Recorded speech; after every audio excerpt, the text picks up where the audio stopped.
Seja bem-vindo, pastor. Queridos, eu queria chamar a igreja para nós orarmos pela vida do pastor. Amém? O pastor Bruno é o nosso pastor subregional, ele vai se apresentar aqui. Mas eu queria que você se levantasse, estendesse suas mãos, nós vamos orar por ele nesse momento. Amém?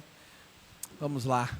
Glória a Deus. Pai, nós te damos graças, Deus, pela vida do pastor Bruno, Jesus, pela sua família, pela sua casa, Deus, pelo que ele tem entregado ao Senhor, Deus, através da sua vida, Pai. Nós consagramos, Deus, o seu lar ao Senhor, te pedimos, Deus, que ele seja frutífero, Deus, na sua casa, que a sua família, Deus, seja uma bênção, Pai, que ele possa provar, Deus, dos frutos do Senhor na sua casa. Nós consagramos ao Senhor, Deus, o seu ministério, Deus, e tudo que o Senhor confiou ao teu filho, Pai, para que seja excelente, Deus, assim como o Senhor propôs a ele. Dá a ele graça, Senhor, sabedoria, Jesus, todos os dias, Pai. Nós te pedimos, Deus, que o Senhor o sustente, Deus, e nós te agradecemos, Deus, pela bênção, Deus, que é ter o pastor Bruno, Deus, como pastor subregional sobre as nossas vidas, Pai. Em nome de Jesus, Deus. Amém. Graças a Deus. Bom dia, queridos, graça e paz, que alegria estar aqui com vocês, estou muito feliz de estar aqui com vocês, juntamente com o Ministério de Louvor, está também comigo o Júnior e a Rita, fiquem em pé também vocês, para eles conhecerem. Júnior e Rita são amigos, né, meu, da Nayara, supervisores de célula na Lagoinha Ipatinga, e nós estamos aqui, né.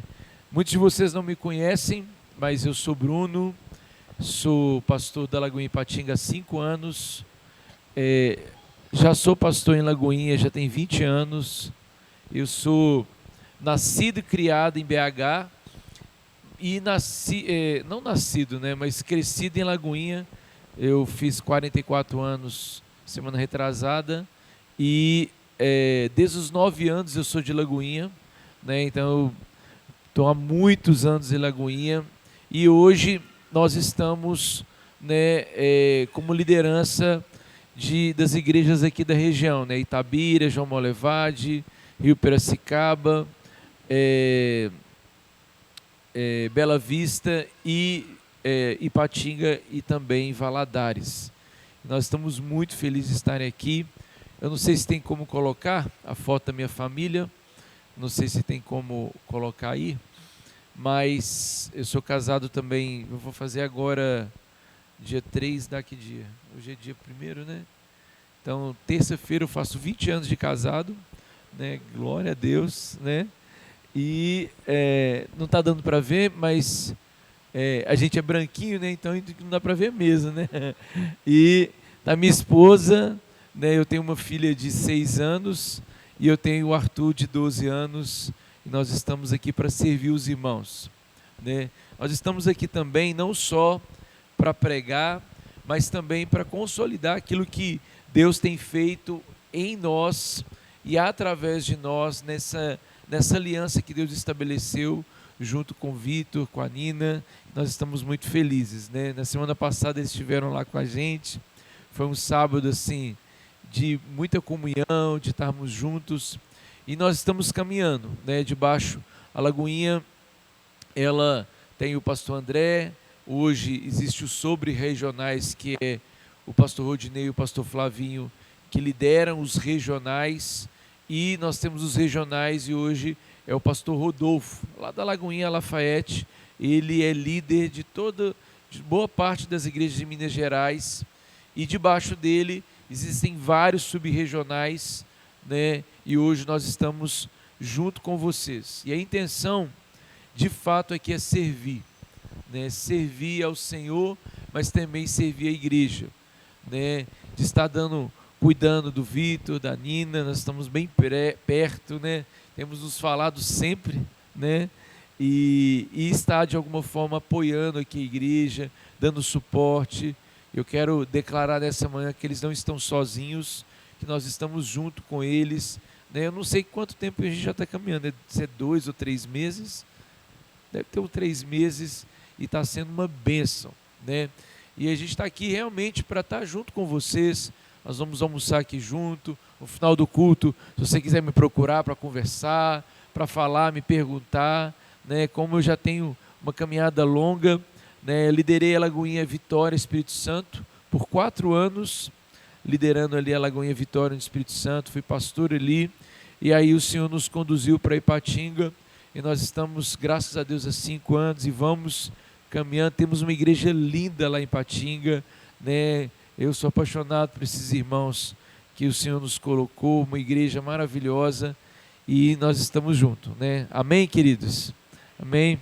Vamos para cima, fazer a vontade de Deus. Abra sua Bíblia no livro de João, no Evangelho de João, capítulo 4. E hoje eu quero compartilhar algumas verdades poderosas de Deus em nossa vida. O tema da minha mensagem é vivendo a vontade de Deus para a minha vida. Vocês vão reparar que eu gosto que você repete muito comigo, tá? Gosto que você participe. Se você não gosta muito disso, ame esse pastor aqui, ajude ele, né? Se você gosta, vai ficar tranquilo. Mas se você não gosta, né, você fala, oh meu Deus, esse pastor gosta. Aí você vai, tá junto comigo e tudo bem. João capítulo 4, verso 34 ao 38, diz assim a palavra do Senhor. Disse Jesus: a minha comida é fazer a vontade daquele que me enviou e concluir a sua obra. Vocês não dizem, daqui a 4 meses haverá a colheita?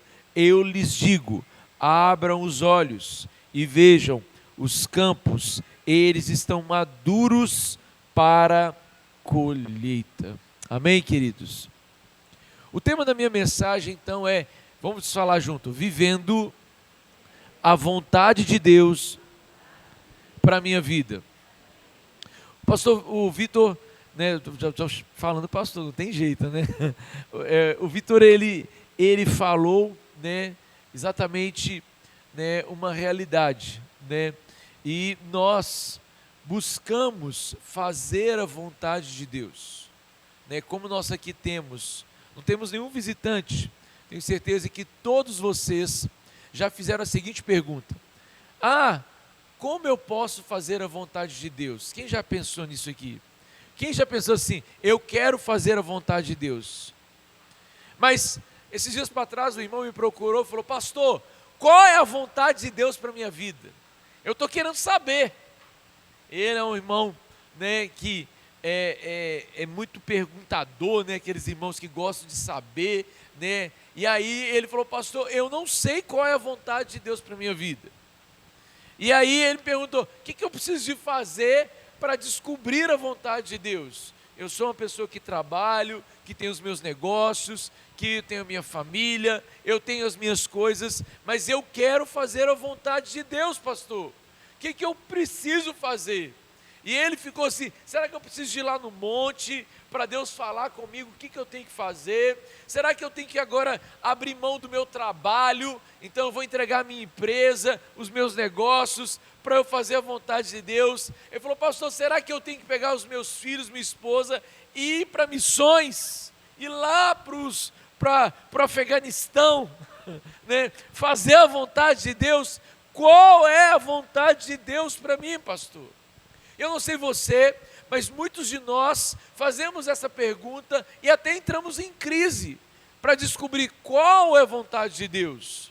Muitas vezes a gente até confunde a vontade de Deus como aquilo que o irmão me questionou, disse: pastor, será que eu tenho que então agora trabalhar na igreja? Porque eu acho que a vontade de Deus para mim é para eu ser um pregador, para eu viver da obra. Qual é a vontade de Deus para mim?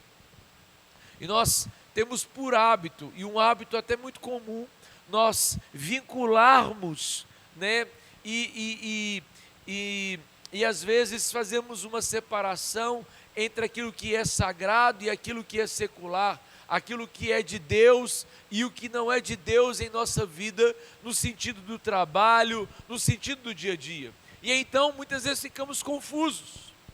E hoje nessa manhã eu quero, à luz desse texto e dessa história, falar para vocês qual é a vontade de Deus para a sua vida. Qual é a vontade de Deus para a sua vida? E aí eu creio muito que nessa manhã o seu coração será daqui incendiado com um coração desejoso em fazer a vontade de Deus. Você crê nisso? Eu queria que você levantasse as suas mãos nesse momento, e eu quero profetizar sobre você, sobre a sua casa, sobre essa manhã, um tempo novo, sobre você, sobre a sua vida, sobre os seus negócios, sobre tudo aquilo que Deus tem colocado na sua mão, e você sairá nessa manhã, vivendo a vontade de Deus para a sua vida e para a sua casa, e se você crê, diz amém. Jesus está aqui falando para os seus discípulos, mas nós precisamos entender, porque se nós lermos só esses 2 versículos, nós teremos dúvida, talvez, exatamente o que Jesus está querendo dizer sobre o assunto. Se nós lermos somente esses 2 versículos, talvez, inclusive, nós podemos falar até coisas que não têm a ver com o texto. Então, para a gente entender esses 2 textos, eu queria falar um pouquinho do contexto desse texto, para a gente poder entender. E se você voltar um pouquinho a sua Bíblia, no Evangelho de João, capítulo 4, verso 1, começa dizendo assim: os fariseus ouviram falar que Jesus estava batizando mais discípulos do que João, embora não fosse Jesus quem batizasse, mas os seus discípulos. E quando o Senhor ficou sabendo disso, saiu da Judeia e voltou mais uma vez para a Galileia. Olha o detalhe do texto que é muito interessante, que diz o verso 4: era-lhe necessário passar por onde, gente? Por onde? Vamos falar juntos, Samaria. Assim chegou a uma cidade de Samaria chamada Sicar, perto das terras que Jacó dera a seu filho José. Havia ali o poço de Jacó. Jesus, cansado da viagem, sentou-se à beira do poço. Isso se deu por volta do meio-dia. Nisso veio uma mulher samaritana tirar água. E disse-lhe Jesus: dê-me um pouco de água. Vamos parar por aqui. Nós estamos lendo um texto, e o contexto daqueles 2 textos, o verso 34 e 35 e 36, ele é muito interessante. E se nós entendermos o contexto desse texto, nós vamos perceber que esse texto, verso 34, 35 e 36, se torna maior do que ele já é por si só. Jesus, o texto fala que Jesus estava, os fariseus estavam religiosos, estavam preocupados. Quem batizava mais? Se era João ou Jesus? Cá entre nós, se eles de fato estivessem preocupados com as pessoas, eles estariam preocupados com isso? Sim ou não, gente? Não, mas não era a preocupação deles em verem pessoas sendo batizadas. As preocupações deles tinham a ver com o crescimento dos discípulos de Jesus, com as pessoas que estavam acompanhando Jesus, e isso era uma coisa que incomodava a religiosidade farisaica. Os religiosos estavam preocupados com esse crescimento. Jesus, percebendo essa realidade, o texto claramente nos diz que o que ele faz, ele vai para outro lugar. O texto diz que quando Jesus percebe isso, ouve isso, ele sai da Judeia e vai mais uma vez para a Galileia. Só que tem um detalhe no texto que nos chama a atenção. Está no verso 4, diz: era necessário passar por Samaria. Diga comigo, era necessário passar por Samaria. Se você olhar, na verdade, Jesus não precisava passar por Samaria, porque passar por Samaria significava andar mais. Não era o caminho mais curto, era o caminho mais longo. Não era um lugar mais tranquilo de se passar, era um lugar mais perigoso de se passar. Mas por que Jesus precisava passar em Samaria? Essa é uma resposta que um pouquinho eu vou te dar. Ele não precisava, mas o texto diz: era necessário passar por Samaria. Mas na realidade não era necessário. Ele poderia passar por um outro caminho, ele poderia ir por um lugar mais tranquilo, mas o texto diz que era necessário ele passar. e obviamente andando mais, ainda mais, né, naquela época não existia carro, não existia, né, como nós temos hoje. Ele andou com seus discípulos, e naturalmente ele andou mais, e o calor, né, a sede já seria algo comum, ainda mais agora andando mais. O texto diz que ele chega num poço, no horário de meio-dia, e então, o que ele está ali com sede, ele está com sede. E aí o texto diz que nisso chega uma mulher, meio-dia. Ora, chegar num poço meio-dia não era costume das mulheres para buscar água, porque elas buscavam mais cedo, elas andavam uma longa viagem com as suas, né, com as suas talhas, ou com os seus, né, vamos falar aqui, com os seus baldes, né, e então elas iam mais cedo. Mas aquela mulher, ela não vai no horário que as outras mulheres iam. Existe um porquê para isso. E o texto diz que Jesus vê aquela mulher e ele passa por cima de todas as diferenças que ele tinha por aquela mulher. Jesus era judeu, aquela mulher era samaritana. Jesus era um homem, um mestre da lei. Aquela mulher, aquela pessoa era uma mulher. Isso não era costume na cultura judaica. Um homem, ainda mais um religioso, conversando com uma mulher.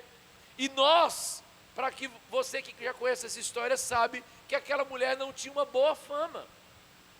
Ela não era uma prostituta, mas ela também não era uma mulher que as pessoas, né, olhavam para ela, porque ela já tinha tido vários relacionamentos. Então Jesus conversa com uma mulher. Com certeza aquela mulher achou estranho um homem conversar com ela, porque não era comum. O texto mesmo diz, que nós não lemos, mas o texto diz que ela assusta com Jesus conversando, porque ele era judeu e ela era samaritana. Interessante, porque Jesus estava nem aí para essas diferenças. Jesus não estava preocupado se ele era judeu e ela não era, porque os judeus não se davam com os samaritanos. Jesus não estava preocupado se alguém chegasse vendo ele conversando com aquela mulher e dissesse: já sei, né? Eu sempre achei. Não! Agora, se você ler mais o texto, nós não vamos ler, você vai reparar que acontece algo ainda além disso. Os discípulos de Jesus saem para comprar comida. O texto fala que eles voltam, né, eu vou aqui parafrasear aqui, né, alegorizar um pouquinho, né, eles voltam com a sacolinha de supermercado na mão, doidos já para comer.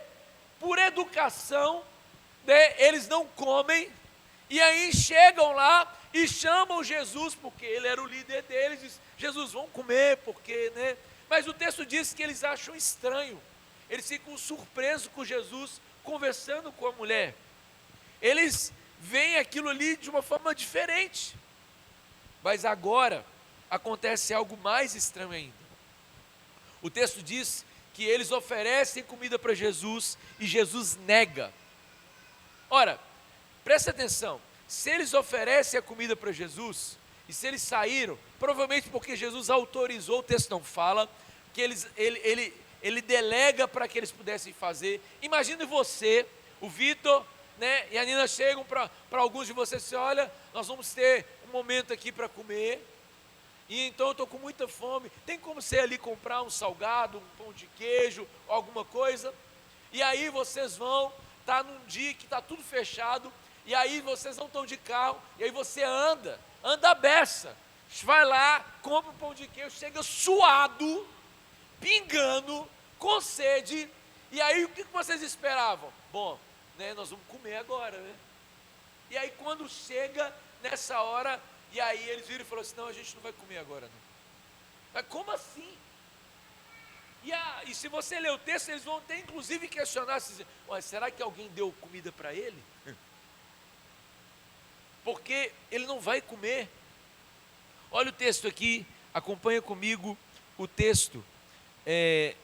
O verso 27 diz: naquele momento os discípulos voltaram e ficaram surpresos ao encontrá-lo conversando com uma mulher. Mas ninguém perguntou o que queres saber? Ou, por que está conversando com ela? Verso 28, então deixando o seu cântaro, a mulher voltou à cidade e disse ao povo: venham ver um homem que disse tudo o que tenho feito, será que ele não é o Cristo? Então saíram da cidade e foram para onde ele estava.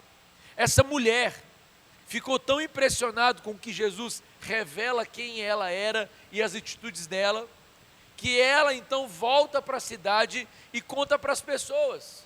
Se você não conhece o texto, eu vou falar aqui rapidinho, né? Jesus está conversando com aquela mulher sobre a água, e então, no texto diz que aquela mulher, né, ao falar sobre a água, Jesus então diz para ela assim: olha, se você beber da água que eu bebo, você nunca mais vai ter sede. E ela disse: então me dá dessa água. E aí Jesus disse: vai, chama o teu marido. E aí ela disse: Senhor, não tenho marido. E o Senhor disse: você tem 5 e o que você está agora, já teve 5, e o que você está agora não é seu marido. E ela disse: eu vejo que tu és profeta. E então eles começam a conversar aonde se deve adorar, se é no monte onde os judeus dizem, ou no monte onde os samaritanos dizem.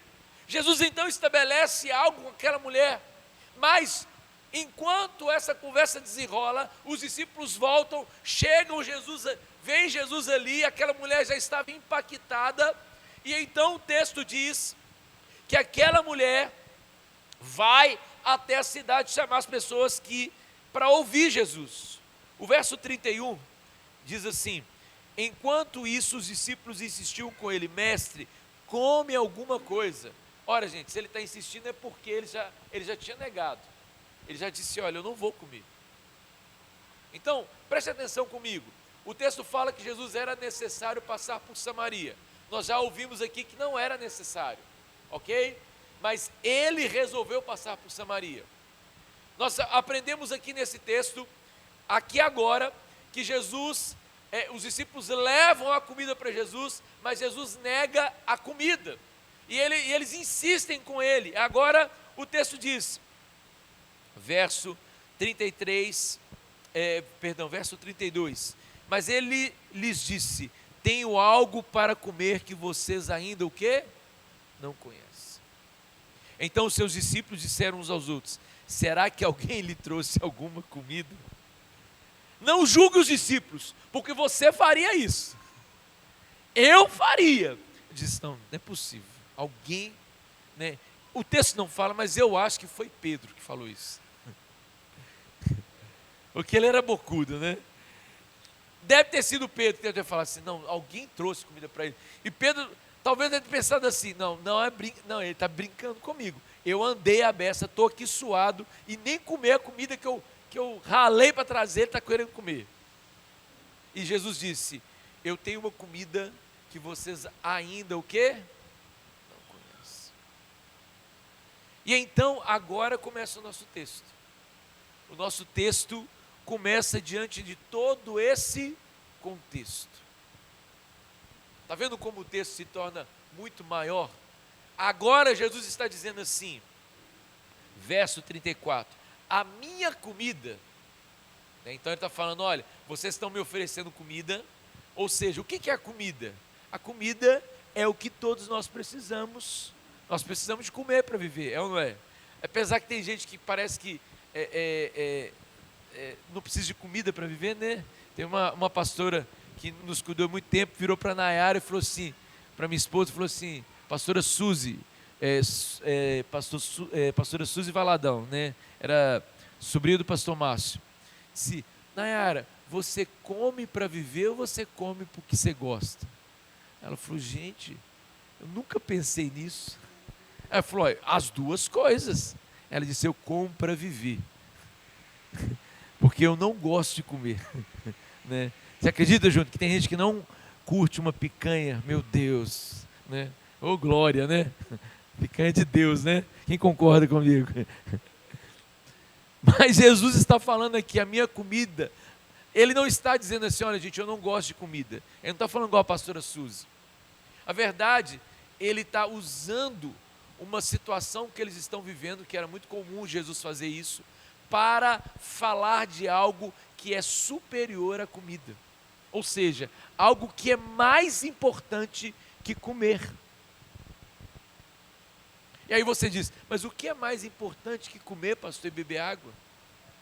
Diga comigo, fazer a vontade daquele que me enviou. Aí você diz, não, então eu tenho que deixar de comer para fazer a vontade daquele que enviou. Não, não é isso. Eu e você precisamos entender, e esse é um ponto, né? Fazer a vontade daquele que me enviou, ela é mais necessária do que aquilo que a gente julga muito necessário para sobreviver, que é comer, que é beber água. Quem está pegando o que eu estou falando? Mas ainda, pastor, você não me respondeu qual é a vontade de Deus para a minha vida. No verso 34, acompanha comigo aí. No verso 34, Jesus disse, e deixa bem claro qual é a sua missão, e mostra para os seus discípulos qual deve ser a missão deles também como cristão. Jesus está dizendo que ele é enviado de Deus para completar a obra de Deus, para proporcionar verdadeira vida aos homens. A minha comida é fazer a vontade daquele que me enviou e concluir a sua obra. Jesus não está falando de outra coisa a não ser exatamente daquilo que ele estava fazendo, parando tudo, não se preocupando com aquilo que os outros iriam falar dele, pensar dele, quando ele estava conversando com uma mulher pecadora, samaritana, e ainda assim, um homem, mestre da lei, um homem que tinha conhecimento, estava conversando com uma mulher, que naquela época era algo errado. Jesus está dizendo, a minha vontade é fazer a vontade de Deus. Ele está dizendo, olha, enquanto os religiosos estão preocupados, quem batizava mais, eu não estou preocupado quem batiza mais ou batiza mesmo, eu estou preocupado em fazer a vontade daquele que me enviou. E qual é a vontade daquele que me enviou? A vontade daquele que me enviou é concluir a sua obra, ou seja, tem a ver com pessoas. Diga comigo, fazer a vontade de Deus tem a ver com pessoas. O que Jesus veio fazer? Você que já sabe o versículo de cor, vamos falar ele junto. João 3,16, porque Deus amou o mundo de tal maneira que deu seu Filho unigênito, para que todo aquele que nele crê não pereça, mas tenha vida eterna. Qual é a vontade de Deus? A vontade de Deus tem a ver com pessoas. Deus enviou seu Filho para nos salvar porque Ele nos amou. Quem entendeu isso? Então, qual é a vontade de Deus? A vontade de Deus, o coração de Deus pulsa por essa pessoa que está perto de você. Dá uma olhada para a pessoa que está do seu lado aí. Diga para ela assim, você é muito amado por Deus.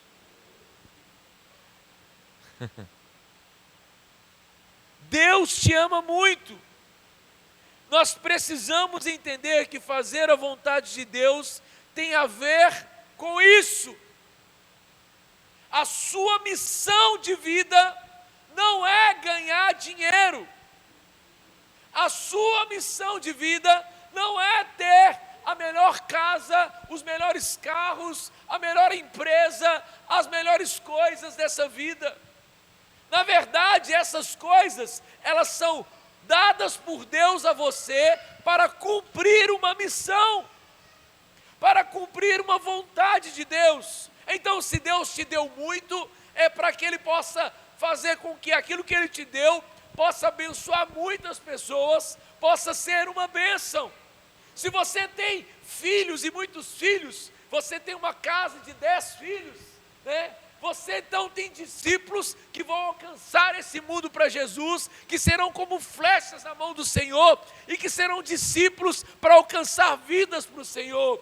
Se você tem um carro ótimo, é um carro para abençoar vidas. Se você tem uma casa, a sua casa grande é para ter um GC, para abençoar pessoas. Se você tem talentos dados por Deus, habilidades, não é simplesmente para você se gabar delas, mas para você entender o seguinte: tem uma vontade de Deus através daquilo que Ele me deu, daquilo que Ele me proporcionou a viver. Queridos, essa é uma mudança de chave na vida de qualquer ser humano. Se eu entendo, preste atenção, se eu entendo que fazer a vontade de Deus tem a ver com isso, Deus não tem problema de ter seus filhos tendo todas as coisas. O nosso problema não é ter as coisas, mas as coisas nos terem. Ou seja, se nós somos dominados por aquilo, nós perdemos o propósito de vida. Nós perdemos o sentido para qual Deus nos chamou. É verdade que você diz assim: ai pastor, mas tem tantas pessoas dessa vida, tantas pessoas ali fora, logo que nós saímos do culto, que não entenderam isso. Verdade, inclusive dentro da igreja, inclusive os discípulos estavam preocupados. Você estava conversando com aquela mulher, os religiosos cá entre nós, e os discípulos deveriam ser aqueles que mais estariam dizendo assim: nossa, uau, quem batizou mais? Vamos ver. Ah, batizou, glória a Deus, que bom, vamos batizar mais ainda. Que bom que Jesus está batizando mais. Vocês concordam comigo? Os discípulos, vendo Jesus conversando com aquela mulher, não deveriam se preocupar, dizer assim: está lá evangelizando mais uma vez, está falando de Deus mais uma vez, esse Jesus é impossível, qualquer um que para na frente dele, ele está pregando. Mas era isso que eles estavam preocupados? Sim ou não, gente? Não! Eles estavam preocupados com a cultura, eles estavam preocupados com o preconceito, eles estavam preocupados que era estranho, eles estavam preocupados com isso. Quando Jesus, eles ofertam ali a comida, qual é a preocupação deles? Não era dizer assim: bom, ele está de jejum. Tá vendo? Esse Jesus é forte demais. A gente achou que ele estava com fome, ele está de jejum. Eles em nenhum momento falaram isso. Eles não falaram, por exemplo: ah, ele está ali conversando. Vocês sabem como é que ele é, né? Ele prioriza sempre as pessoas. Ele deixa de comer para priorizar as pessoas. Em nenhum momento eles falam isso. Eles dizem: alguém deu a eles comida, não é possível. Ou, tipo, para que a gente lutou para trazer essa comida, já até comeu. Vocês estão entendendo o que eu estou falando? Fazer a vontade daquele que me enviou, na verdade, nada mais é do que aquilo que nos move, a essência de todas as coisas.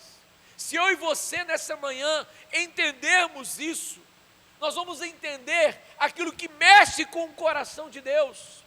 Então, às vezes, nós trabalhamos, fazemos tudo para ganhar muito dinheiro, e nós não entendemos que quem é o dono do dinheiro e que dá todas as coisas, está te pedindo uma coisa: faz a minha vontade, que eu vou te abençoar em tudo que você fizer. Vocês estão entendendo o que eu estou falando? Aí diz: não, pastor, então agora, a partir de agora, depois dessa pregação, eu vou procurar, né, o Vitor, a Nina, e dizer: olha, agora vocês podem contar comigo, eu vou ficar o dia inteiro na igreja. Não é isso. Na verdade, é a gente entender que fazer a vontade de Deus tem a ver com todas as pessoas que estão ao seu redor, sejam os filhos, sejam aquelas pessoas que trabalham, sejam as pessoas que você convive. Aquelas pessoas são alvo do amor de Deus. E quem vai expressar esse amor? Não são os anjos. Sabe quem é? Você, eu, nós somos aqueles que Deus confiou para dizer: olha, eu e você somos instrumentos para cumprir a obra que Ele começou. E Ele ele faz isso ao longo das décadas, dos séculos, dos anos. Ele vai usando pessoas para fazer a sua vontade. Então, quando eu e você entendemos, isso não significa que você vai ter que ser como eu, um pastor, viver da obra, não, mas tem a ver com viver a vida agora, com essa consciência. Então, não sou eu mais que vivo, mas Cristo vive em mim. Não é mais as minhas coisas, mas são as coisas de Deus. Não são mais os meus negócios, mas são os negócios de Deus. Então Deus olha para você e diz: bom, eu posso derramar o que precisar sobre a vida do Júnior, que ele já entendeu qual é a vontade. Então eu posso dar ouro, prata, muitos bens, que não há problema. Ele não vai esquecer de que qual é a missão, ele não vai se perder em meio a tudo aquilo que ele deu, a tudo aquilo que eu dei para ele, porque ele entendeu qual é a vontade daquele que me enviou. Diga assim, amém. Mas o verso 35 nos apresenta uma realidade que nós, muitas vezes, ao ouvirmos uma mensagem como essa, quase que automaticamente fazemos a mesma perguntinha que Jesus faz, mas que foi a pergunta que os discípulos e que as pessoas disseram. Vocês não dizem, daqui a 4 meses haverá colheita? Mais uma vez, Jesus está usando e fazendo uma analogia a uma realidade.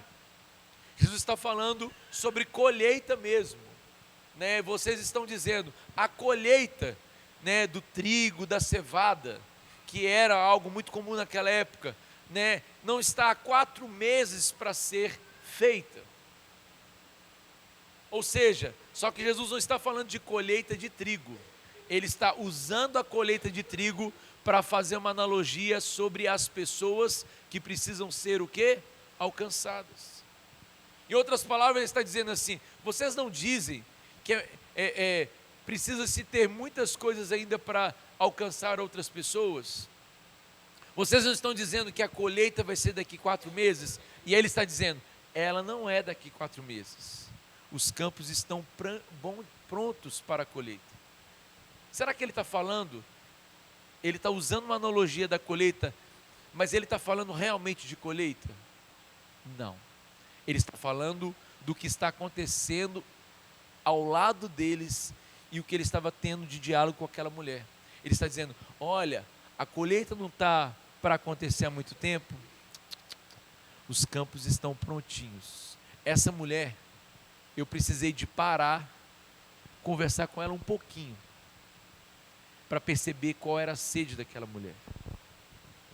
A sede da alma daquela mulher não tinha a ver com os homens, mas tinha a ver com uma questão muito maior, que era Deus. Vocês estão entendendo o que eu estou falando?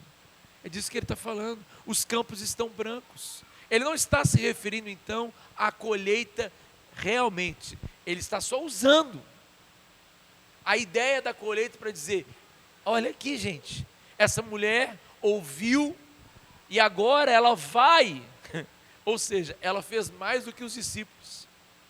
Ela vai e chama os homens para ouvir o que ela estava ouvindo, para conhecer quem ela estava conversando, que era o quê? Jesus.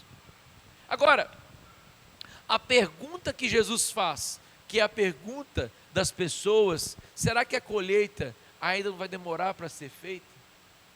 É uma pergunta que a gente faz quando a gente entende o que é fazer a vontade de Deus. Acho que todo mundo aqui entendeu o que é fazer a vontade de Deus. Sim ou não, gente? Então diga comigo, fazer a vontade de Deus tem a ver com pessoas. Então se tinha dúvida agora ficou claro. Agora, quando a gente entende isso, o que normalmente a gente diz? Pastor, mas eu não estou preparado. Pastor, eu tenho que fazer o carisma ainda. Pastor, eu ainda nem líder de célula, nem participo da célula, não estou aqui envolvido no ministério. Pastor, eu não sei evangelizar. Pastor, eu não tenho muito conhecimento da Bíblia. Então a gente começa a falar, não, ainda falta 4 meses para a colheita. Ou seja, tem muita coisa ainda para acontecer para eu fazer a vontade de Deus. Deixa eu me preparar melhor para fazer a vontade de Deus. Deixa eu estar com o tempo mais disponível para fazer a vontade de Deus. Não, o dia que eu estiver aposentado, aí eu vou conseguir fazer a vontade de Deus.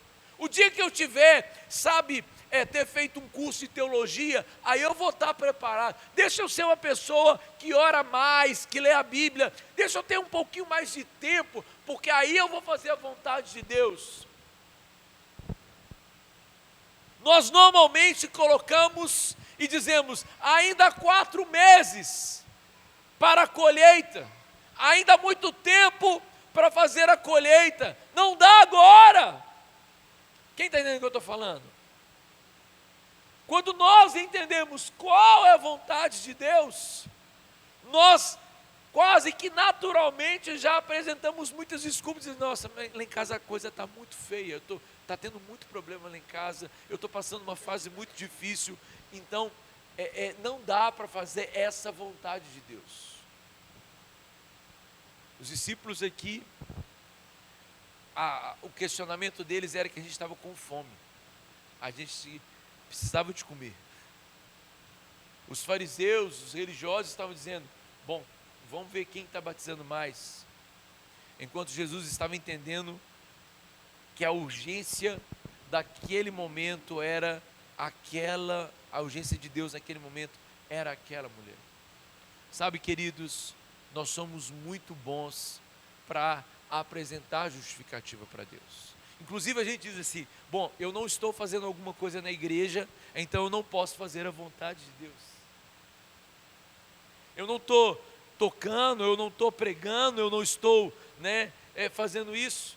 Uma vez um moço lá em Vitória me procurou e disse, pastor, eu queria ser usado por Deus. Eu falei assim, amém, irmãos.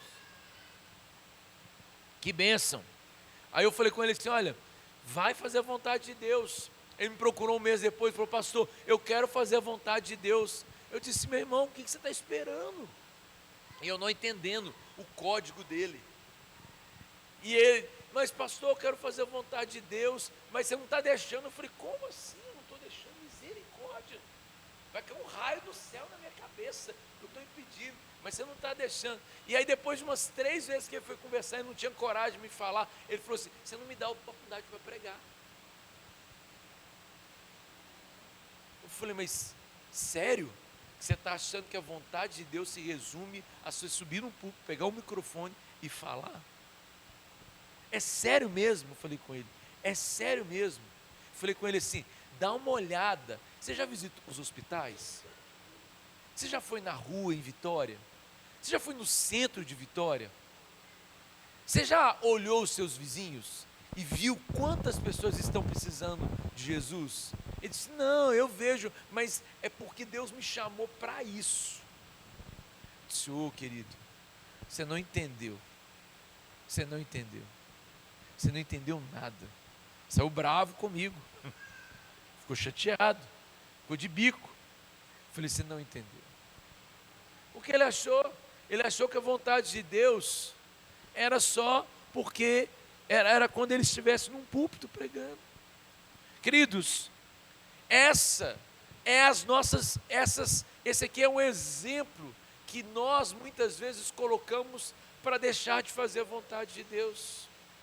Mas a vontade de Deus tem a ver com a pessoa que está do seu lado. A vontade de Deus tem a ver com as pessoas que Ele vai colocando na sua vida. Uma vez eu estava lá num colégio, na escola do Arthur, eu estava na secretaria para fazer a matrícula dele, e naquele dia estava cheio de gente lá. E aí de repente chegou uma mulher, começou a chorar alto, gritando. E eu cheguei, na hora que eu cheguei ela estava chorando alto.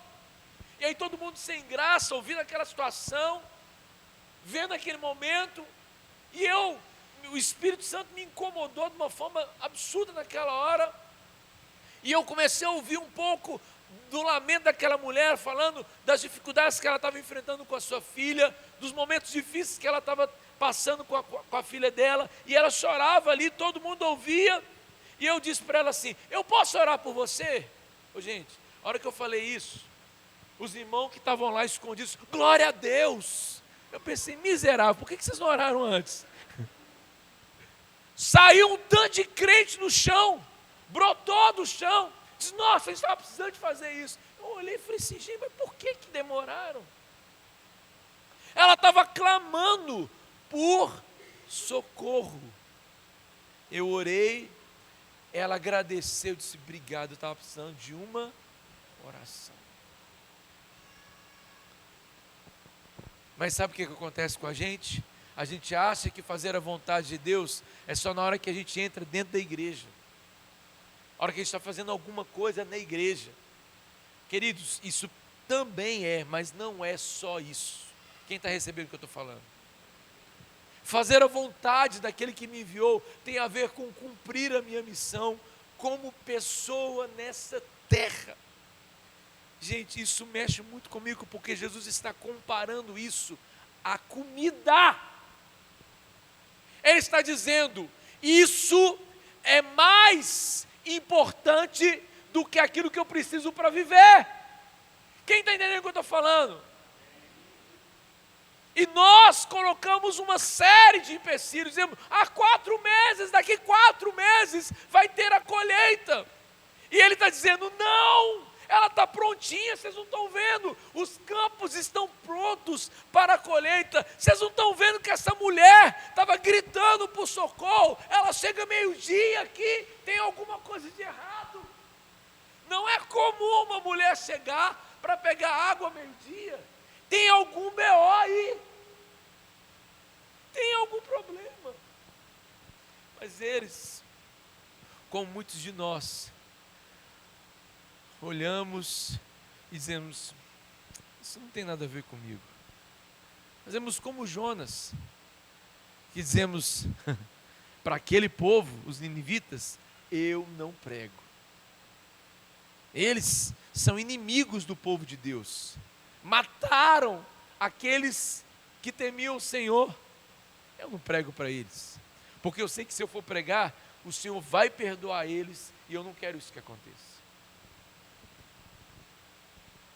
Mas Deus está chamando homens e mulheres como Neemias, que vem a história do seu povo, vem a história e diz assim, eu preciso ir lá, eu preciso ir lá, eu preciso ir lá. E em 52 dias, Neemias reconstrói os muros de Jerusalém. Oh, queridos, para de dar desculpa para Deus, para não fazer mais a vontade dEle. Não há desculpa. Você diz, ai pastor, estou passando luta, mas tem gente que está passando mais que você. Ai pastor, estou passando um momento difícil, mas tem gente que está passando um momento mais difícil que você. Ai pastor, o meu casamento não está bom, mas tem gente que tem um casamento que está pior que o seu. Ai pastor, eu estou numa situação que eu não consigo, não sei eu nem orar direito. Tem gente que não sabe nem falar, orar o Pai Nosso, e você já sabe. Tem gente que não, pastor, eu não conheço nada de Bíblia, mas você pelo menos sabe um versículo da Bíblia, ou sabe abrir a Bíblia. Então para de dar desculpa para não fazer a vontade de Deus. Isso não tem a ver com você necessariamente só querer se envolver aqui na igreja, mas entender que Deus te colocou nessa cidade para cumprir uma missão, para cumprir um propósito. Deus te colocou no seu bairro, Deus te colocou na sua vizinhança, Deus te deu uma família, Deus te deu trabalho, Deus te deu condições, Deus te deu tudo para você cumprir a vontade daquele que me enviou. E se você crer, diz amém. Se você crer, diz aleluia. Queridos, isso precisa arder no seu coração, porque quando isso arde, você levanta dessa cadeira e diz, meu Deus, eu não estou dizendo que você tem que ir agora na praça pública daqui, ligar uma caixa de som e começar a pregar. Nós sempre colocamos essas coisas para achar que fazer a vontade de Deus. O seu púlpito é a sua casa, o seu púlpito é o seu trabalho, o seu púlpito são os seus vizinhos, o seu púlpito é a sua família, o seu púlpito são as pessoas que você encontra no lugar, em todos os lugares. Essas são as pessoas que Deus colocou para você cumprir a missão dele nessa terra. E se você crê nisso, diz amém. A terceira coisa que nós podemos encontrar nesses dois versículos, Jesus está dizendo, verso 35, eu lhes digo, a segunda parte, abram os olhos e vejam, os campos, eles estão maduros para colheita. Sabe o que Jesus está falando?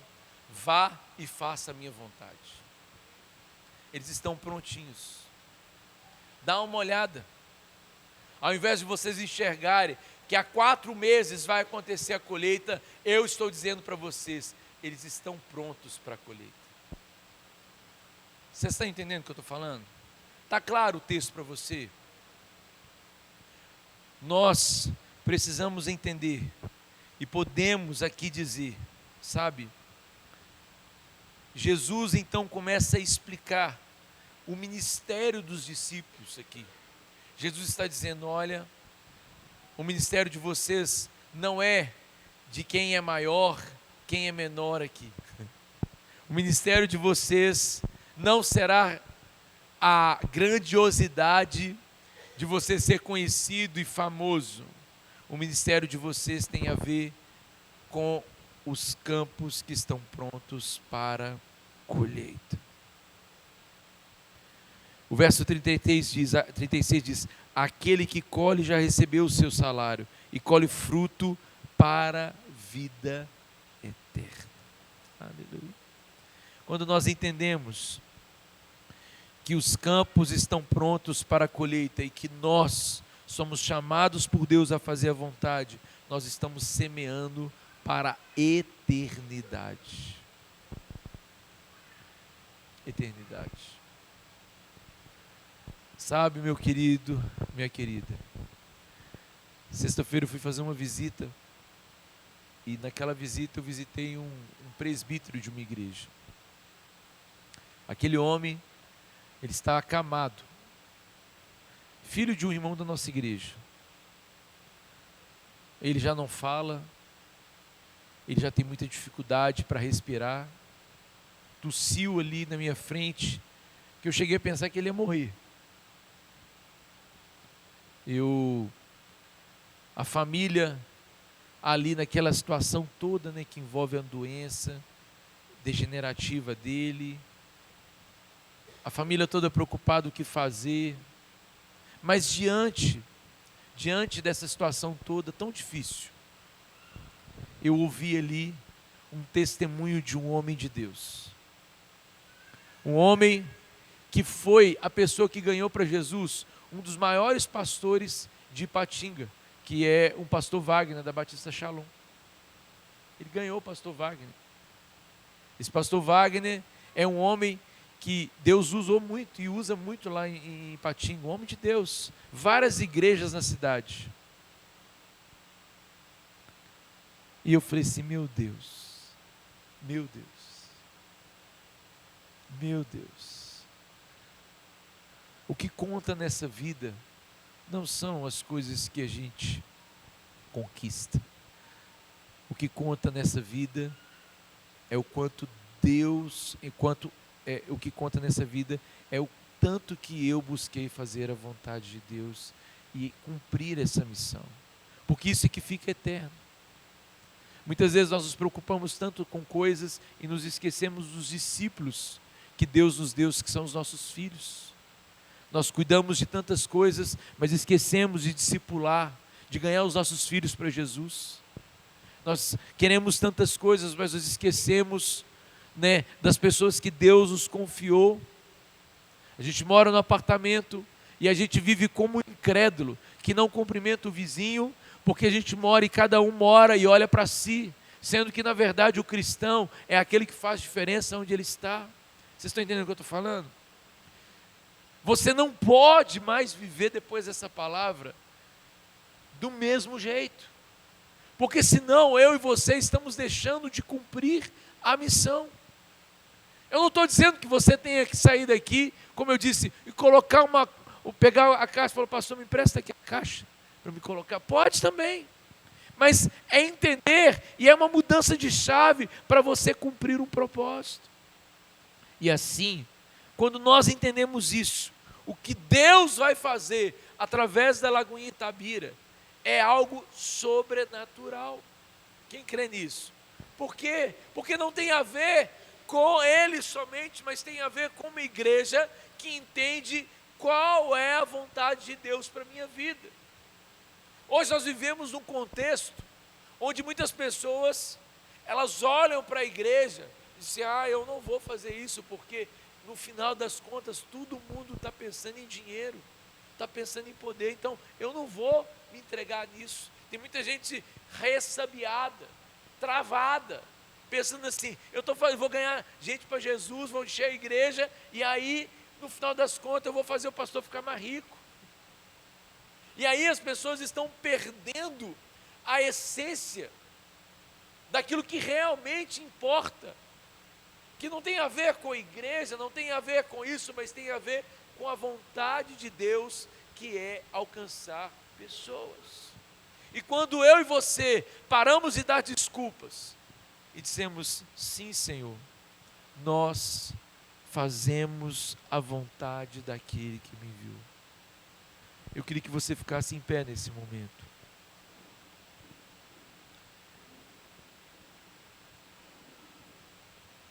Como nós estamos num ambiente bem caseiro, eu posso ter toda a liberdade para vir aqui, não para falar que vocês são pecadores e eu sou santo. Na verdade, essa é uma palavra que eu preciso sempre lembrar, mesmo como pastor, e você como cristão também. Nós estamos juntos nessa mesma missão e nos mesmos desafios. Lembrarmos de qual é a vontade de Deus para a nossa vida. Eu também, muitas vezes me perco em meio às coisas. Então, esses dias mesmo, a gente está fazendo obra lá na igreja. E a obra é para a igreja.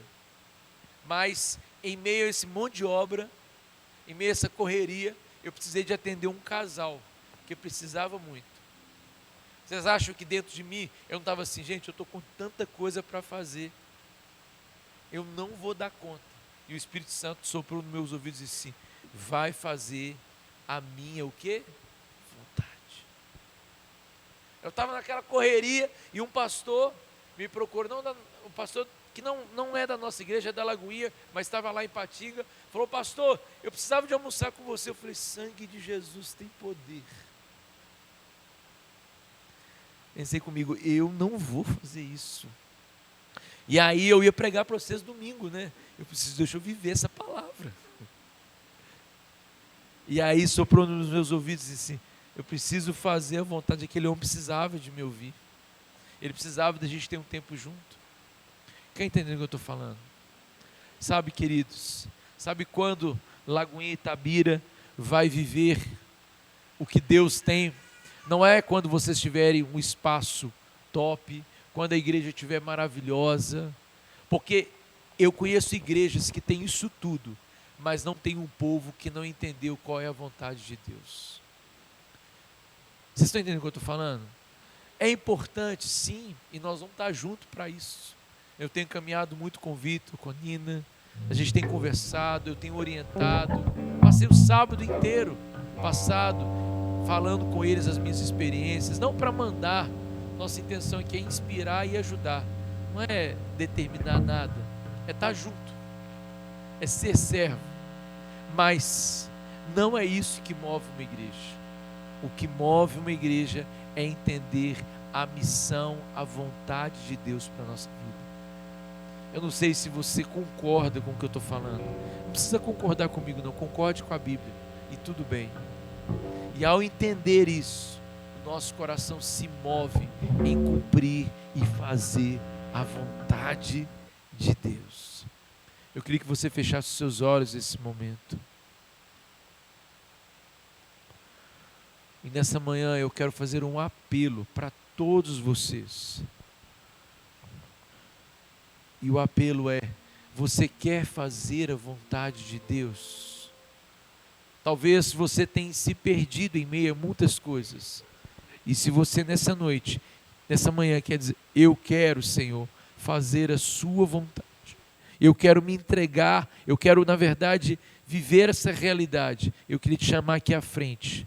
Não é para se converter, não. É para você viver essa realidade. Se você vem, pode ajoelhar, pode chorar, pode se quebrantar. Sai do seu lugar e diga isso para Deus. Me ajuda, Senhor. Me ajuda a virar a chave. Me ajuda a compreender que tudo que eu tenho, que tudo que eu sou, que tudo que eu faço é para o teu louvor. O Júnior e a Rita vão me ajudar e pôr nas mãos. Nós vamos estar orando por você. E enquanto o louvor estiver sendo ministrado, eu quero impor as minhas mãos também sobre vocês. Enquanto está sendo ministrado esse louvor, se entregue-se para Deus. Deixe o seu coração se voltar para a essência daquilo que nós somos como igreja, para a essência da qual Deus nos chamou para viver a sua vontade, em nome de Jesus.